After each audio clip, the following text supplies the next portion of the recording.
valproate, but you can also use it for partial. So don't get too hung up on this first line and second line. I won't ask you stuff like that. Okay.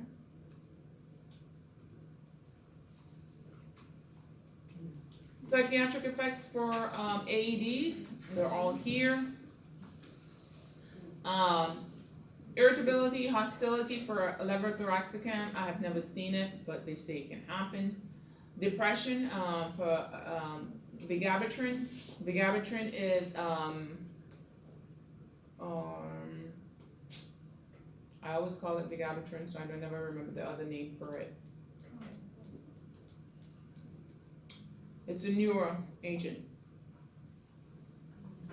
You remember the,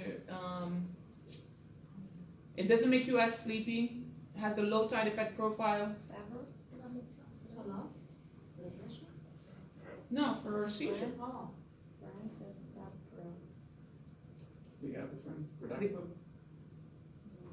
I got the wrong one, sorry, just kidding. I was like, what? That's all wrong, that sounds right to me. It says Sabre. Savril, is it, yeah. But, again, they use it more as an outpatient than an inpatient. Let's see that one. Okay. Lamotrigine, primidone, don't use it as much. Topiramate, we use it more for migraines than we do for seizures. Felbamate, they use it more in the office setting. Again, that one's not so bad of a, whatchamacallit, doesn't have as much as side effect profile. All right, our neurotransmitters. It's really important that we know these because we're going to talk about them and how we use them in treatment of things like anxiety and depression and how we treat them. Okay? Anxiety and depression result from an interaction of the central nervous system, peripheral nervous system, endocrine system, and genetic and environmental factors. Okay? Structures that are involved: cerebral cortex, frontal lobe, temporal lobe, brainstem, limbic system, hippocampus, amygdala, and the cingulate gyrus in all of these.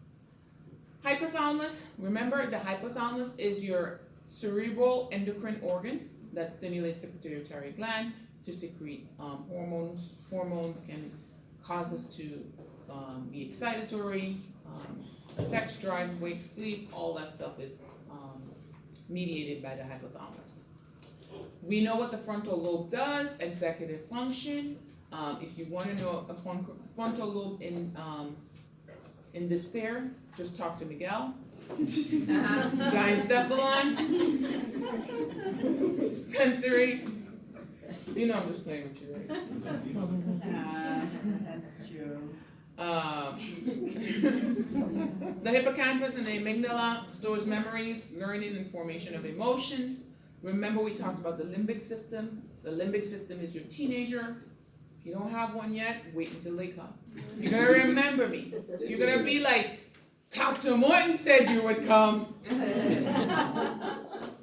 You just like beg for their frontal lobe. Please give me your frontal lobe.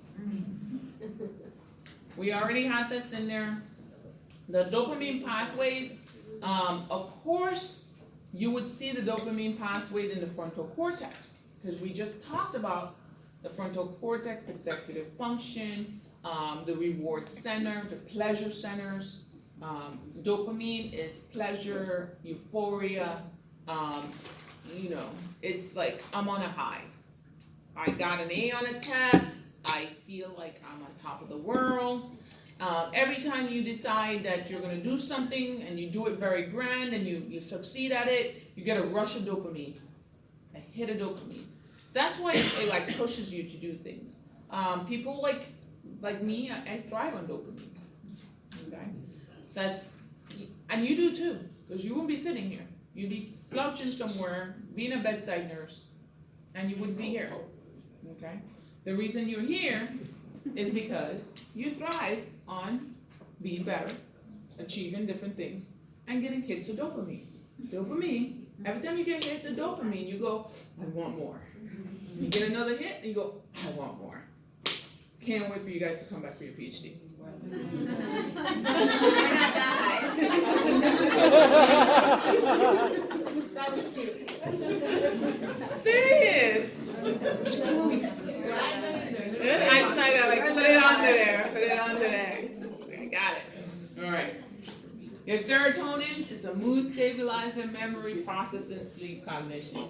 Okay?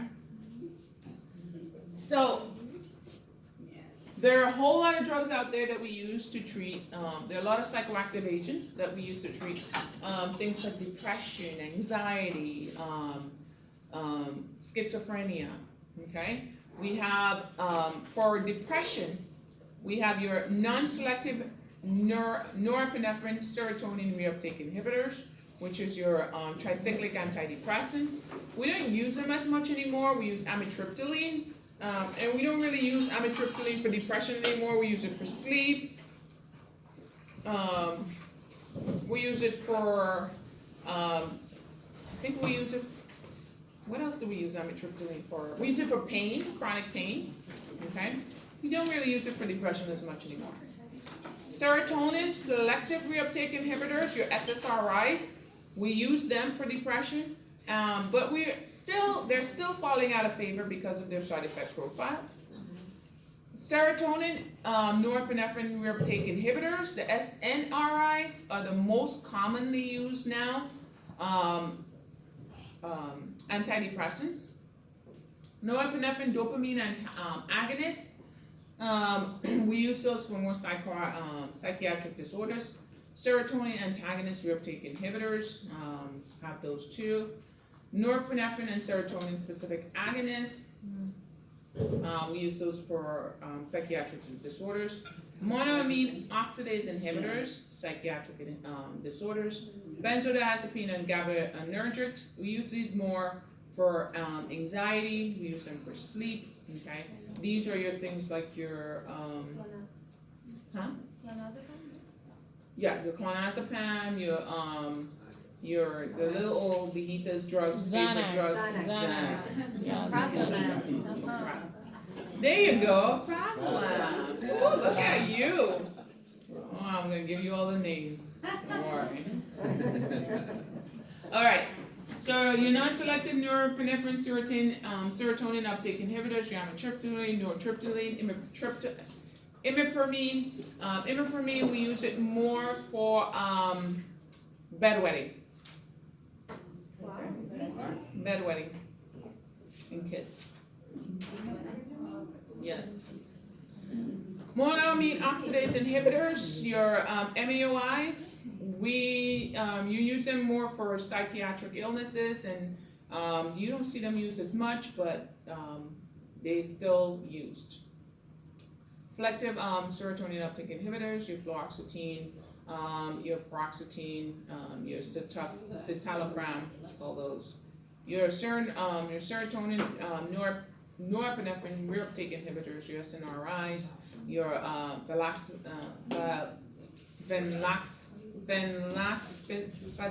oh my god, I can't remember to say that, duloxetine, and your, this is your new one, desvanlaxapine. I can't know why I can't say these words anymore. Get tired. Okay, your tricyclic antidepressants inhibit the uptake of catecholamines. So we said your tricyclic antidepressants inhibit the reuptake of serotonin and norepinephrine at the nerve junction in the brain. Okay, so if it inhibits the reuptake of serotonin and norepinephrine, what are some of your side effects? It inhibits your Serotonin and norepinephrine. inhibits or block. It inhibits the reuptake, so it inhibits the breakdown, so you have more available. So everything we said is Okay. So tremors, all those. So why do you think they have serotonin syndrome? What's serotonin syndrome? Too much serotonin. What does it look like? Hypertension. No, they're not crazy. Hypertension, tachycardia, all the same exact things. Okay? So you have to watch out for these things in these patients. Okay? That's why they tell you if somebody's on a tricyclic antidepressant, you can't put them on an MOI. An MAOI, monooxidase oxidase, is the enzyme that actually breaks down norepinephrine. If you block the breakdown of norepinephrine, you have more epinephrine. Okay? So you have to remember that. Someone who's on a tricyclic antidepressant and you put them on an MAOI, I can't even say it anymore, you're gonna have twice the amount of norepinephrine and epinephrine. So these drugs are supposed to control your anxiety, yet give you tachycardia, feel like you're having anxiety. Exactly. Make you feel good. Feel good drugs. Remember, we're doing it at the neuronal level. We're not doing it at the cardiac level. Not that it can't affect that, but we're increasing these neurotransmitters at the level of the neuronal junctions in the brain. Okay? So, Well, like you if said, I'm I mean, it depressed- happens in the brain, but it happens everywhere else too. yeah, too much of it can cause that. That's why they dose it just enough to not affect the heart. Means you can have a myocardial infarction, but you're gonna sleep when be happy, or no depression. Yes, that's exactly what it is. So, if I'm gonna increase epinephrine and norepinephrine at the level of the neuronal junction in the brain in a person who's depressed, what am I gonna do?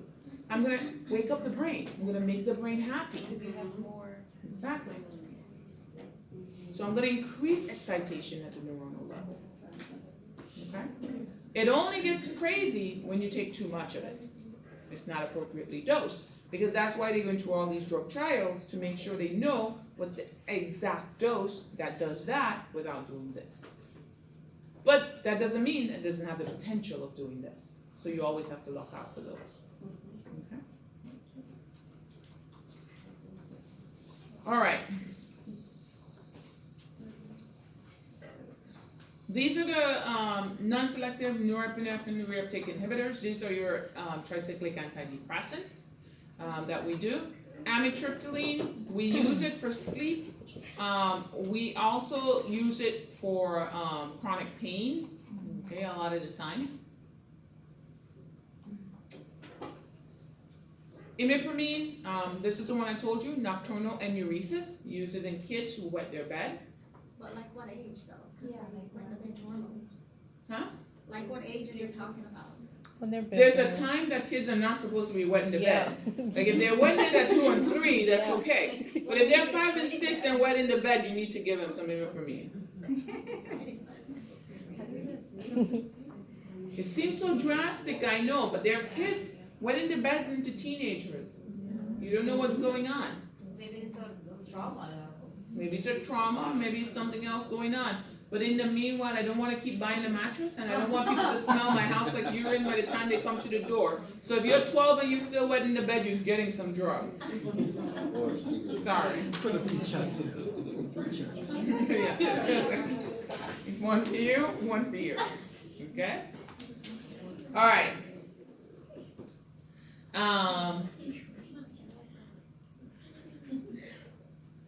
Whatchamacallit? It can actually cause orthostatic hypotension, sedation, drowsiness, okay? They can cause anticholinergic effects, okay? Because remember, I'm increasing the effects of the sympathetic nervous system, so I'm blocking the effects of the parasympathetic nervous system. So if I'm given anticholinergic effects, I can get the dry mouth, I can get the mydriasis, I can get the problems, it can get the, I'm not peeing, that's why I'm not gonna wet the bed at night. Okay, make sense? Yes? Okay, mucosal dryness, all the stuff that we just talked about. The reason we know that this will stop urinary retention is because we know that it's enhancing the sympathetic nervous system, which gives you anticholinergic effects, okay? Confusion, blurred vision. Why are we getting blurred vision? Because we have mydriasis, okay? Never stop abruptly any of these drugs. You need a baseline EKG because you need to see what's going on, and you need to monitor patients at least in the first 2 to 4 weeks. Remember, these drugs take time, so they're not going to see a change tomorrow. Okay? Monoamine oxidase inhibitors. Your monoamine oxidase is what breaks down your catecholamines. Okay? If you give an inhibitor, you block the breakdown of catecholamines. If you block the breakdown of catecholamines, you can actually cause disastrous effects. That's why these drugs are so closely monitored, okay? Because you can make them happy and you can make them have a whole lot of issues. They have a very, very narrow therapeutic index. They're not a first-line drug for anything. They're the last resort, okay? And anything that has tyramine in it, they have to avoid, because tyramine has monoxidase. It actually has a potential to be broken down into catecholamines. Okay? So you want to watch orthostatic hypotension, headache, insomnia, diarrhea. It'll give you those same type of effects. Hypertensive crisis. Never use with antidepressants or sympathomimetic drugs. So please make sure your patient knows that anything with sympathomimetic drugs they want to avoid. Okay, so this is not the time to go take the Apidex. Anybody know what to lose weight? Because you'd be in a sympathomimetic crisis. Okay.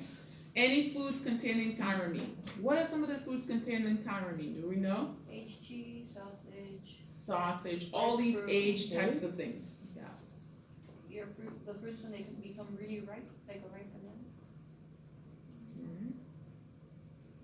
This is what it does. It blocks the breakdown of monoamine oxidase, which means that you have more of the catecholamines. Again, you don't see them as much, and if you see, and usually if I see somebody in the hospital on one of these drugs, I know that they've tried everything and nothing worked for them, okay?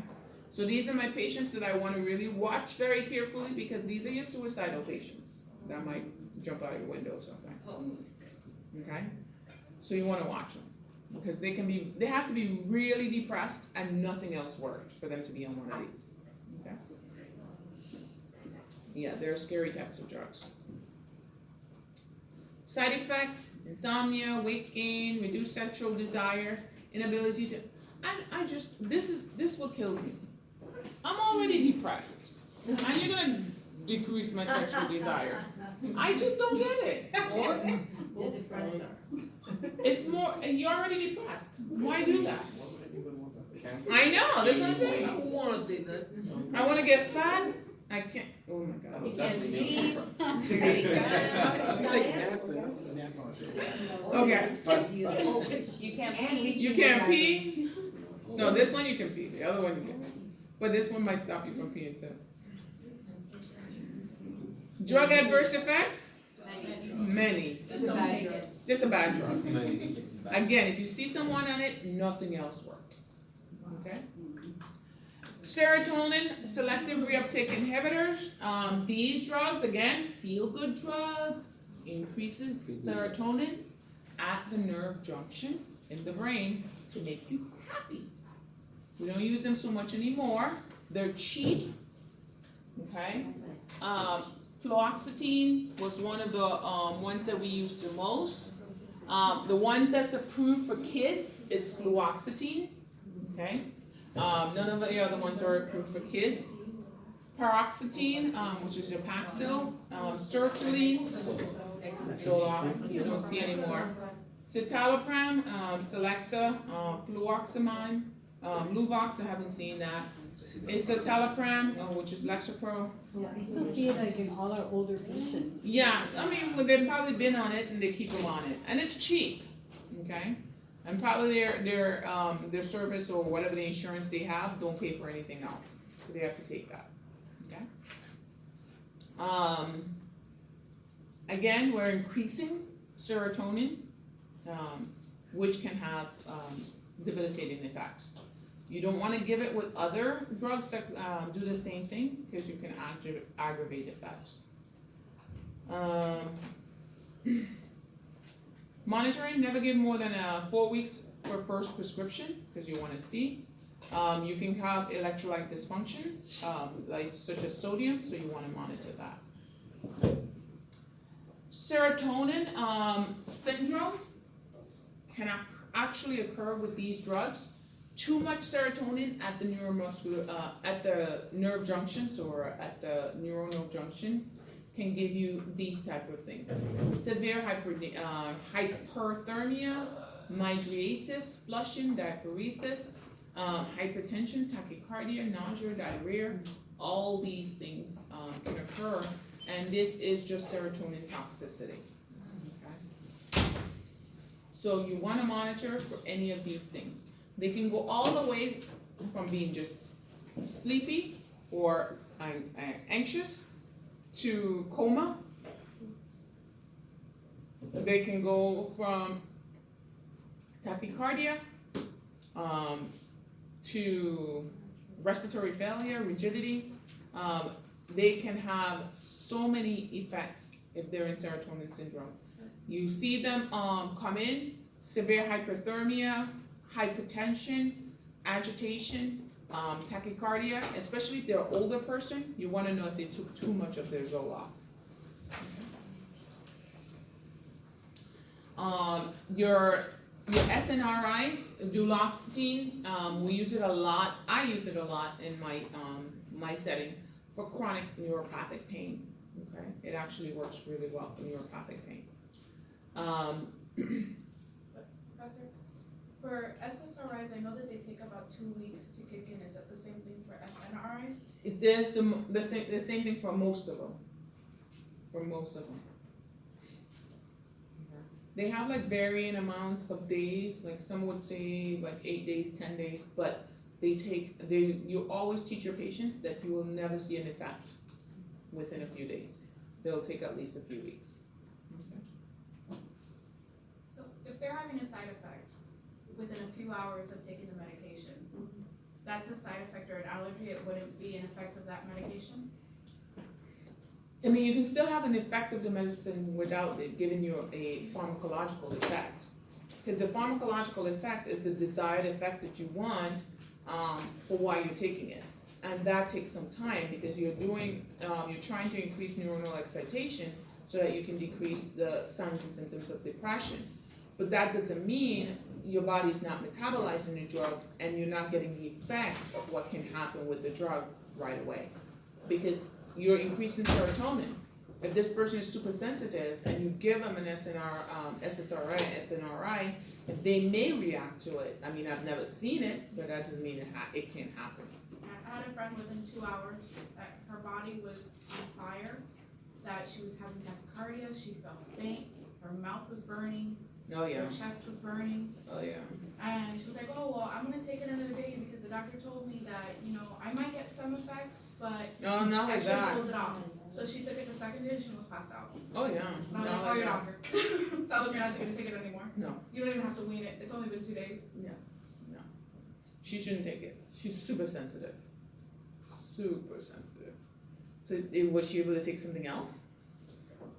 For right now, she says that she's trying to get through it without any medications because it scared the crap out of her. Oh yeah. That would scare the crap out of me too. I probably wouldn't trust taking any of the other ones because they do the same kind of things. Side effects. Yeah. That's what her doctor told her. I wouldn't try to take any of them. The doctor was like, I don't know, maybe I should send you to psychiatry or psychology. Yeah, she probably should just sit down on somebody's couch. She sits on my couch for free. Huh? She sits on my couch for free. Oh, go charge her. No, but I'm serious, she shouldn't take any of them, because they're gonna all do the same thing, they all, Give the same effects. Yep. pretty much. What's the difference between when you're gonna prescribe an SSRI and an SNRI? Like how do you know which one to give? Is it because the SNRIs are stronger? No, the SNRIs, they found more efficacious. There are newer drugs, so they said the side effect panel for the SSRIs is much more than the SNRIs. So that's why it's a preferred drug. But if someone has been using Zoloft for forever and it works for them, why take them off of it? Yeah, 'cause it says here the first line is fluoxetine and sertraline, which are SSRIs, not SNRIs. Yeah, but remember, these things are all old too. And this book is how old? Even though it tells you these are the first lines, and most insurance companies will not pay for the SNRIs if the SSRIs are there. So the only times they will pay for the SNRIs if the SSRIs don't work, okay? So you will still see people on sertraline. You will still see people on, what do you call it? Fluoxetine. You will still see people on those, because that's what the insurance pays for. But if your insurance pays, like my mom, I put her on fluoxetine because no, duoxetine. I put her on because of the peripheral nervous system damage that she had, and I thought she was a little depressed too because she was having so much pain, and that actually helped. It helped her pain, and it actually helped her mood. So she won best of both worlds. So if you can actually do that, and I think that's how people more gauge them rather than just first line, second line. Yeah, Like I tell you, birds with one stone. yeah, no. I will tell you this, I always tell students, don't look at this, because I'll never ask you a question like this, because you have to look at all the confounding factors. You can't just look at this is the first line, because it's never that easy.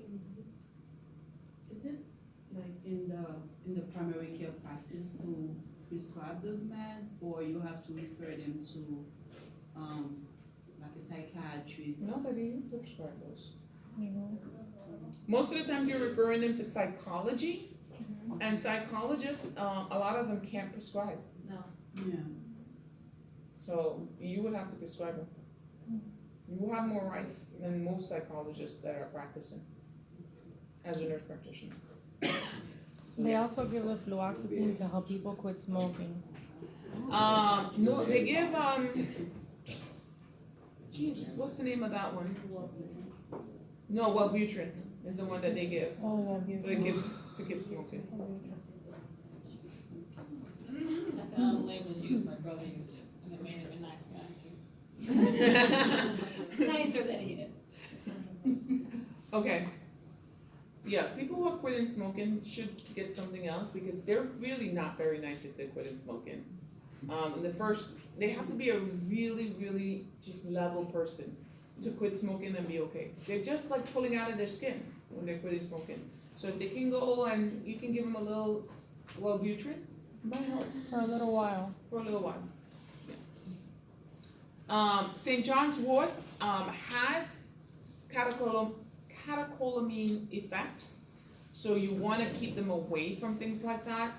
So you want to tell them not to take things like St. John's wort with these drugs, okay? Because they can exacerbate the effects. And you can actually use St. John's wort for depression by itself, okay? Folic acid, folate levels. You want to make sure that they have good folate levels, and omega-3 fatty acids. They're saying that diet and exercise can actually decrease your depression if you just are strict to it. But a lot of times people, depending on what they're going through, they're not even thinking of wanting to eat food. So it's really hard. Psychotropic agents, psychosis, disruptive mental state in which individual struggles to distinguish external world from his or her generated perceptions. Okay. Schizophrenia, schizoaffective disorder, severe mania, acute manic phase, Tourette's, Huntington chorea, what you wanna do is you wanna give them drugs that block dopamine, okay? And all the drugs that you're gonna give them block dopamine, okay? So all your antipsychotic drugs block dopamine. Now earlier, we said you have extrapyramidal effects. Your extrapyramidal movements are uncontrollable movements, okay? And we said that that's mediated by dopamine in the corpus striatum in the basal ganglia, right? So we're saying now that we're gonna give drugs that block dopamine. So when we give drugs that block dopamine, knowing that extrapyramidal or involuntary movement is governed in the basal ganglia by dopamine, if we block dopamine, what's gonna happen is we can have a lot of those extrapyramidal effects, okay? So simple drugs like Reglan, I'm just gonna say Reglan right now. Reglan, I have given Reglan to someone and watched them have pill rolling, and they don't have Parkinson's, okay? They did not have Parkinson's. And I asked the wife, because I noticed the day before that he was doing that, and the second day when I had him, I realized he was doing it again, and I did not see Parkinson's on his list of medical conditions. So I asked his wife, I'm like, are we missing his Parkinson's med? She's like, no, he doesn't have Parkinson's. I said, but why does he do that with his hands? She said, I was asking the same thing. I have no idea. He's been doing that since 2 days ago. And she says, I've been noticing it too, and I thought it was really strange. And it was because he was getting pregnant around the clock for nausea and vomiting, because nothing else worked. And the Reglan was blocking his dopamine, and he was having the extrapyramidal effects. Okay? So if just Reglan, imagine these drugs and what they do. We jump to give people Haldol. I cringe every time I go into a room and they tell me, oh, he's sleeping because we had to give him haloperidol. I prefer if you just give my patients magnesium. Because magnesium is actually shown in many studies to decrease delirium in patients who are acutely delirious. It helps you sleep and it relaxes. It relaxes you and helps you sleep. Magnesium.